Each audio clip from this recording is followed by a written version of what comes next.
আজকে বিকালের দিকে হঠাৎ করে অনেক বেশি বৃষ্টি চলে আসলো। বুঝতেই পারলাম না যে বৃষ্টি হবে। আর দিনের বেলায় আজকে প্রচুর গরম দিচ্ছিল। সেই গরমকে কমানোর জন্য হয়তোবা আল্লাহ তাআলার রহমত হিসেবে বৃষ্টিটা চলে আসছে। তো বৃষ্টি আসার সময় দেখতে পেলাম অনেক মিষ্টি বাতাস ছিল।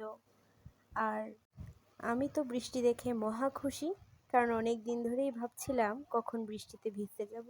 কিন্তু এমন সময় বৃষ্টি আসে যে বুঝতেই পারি না এখন ভিজবো নাকি ভিজবো না। আসলে ভিজার মতো সময় আসেই না। এই বছরে বৃষ্টিতে ভেজা হয়নি বললেই চলে। একদিন ভিজেছি, সে হচ্ছে 5 তারিখ, আমাদের অগাস্টের 5 তারিখ, যেদিন আমাদের দেশ স্বাধীন হয়েছিল। ওই বিজয় উল্লাসের দিন প্রচুর বৃষ্টিতে ভিজে সবার সঙ্গে মিলেমিশে উল্লাস করেছি। কিন্তু বৃষ্টিতে ভেজার জন্য অ্যাম্বিশন নিয়ে কখনো বৃষ্টিতে ভিজাই হয়নি। আমি বৃষ্টি দেখে নিজেকে না সামলাতে পেরে বৃষ্টিতে হাত ভেজাতে শুরু করলাম।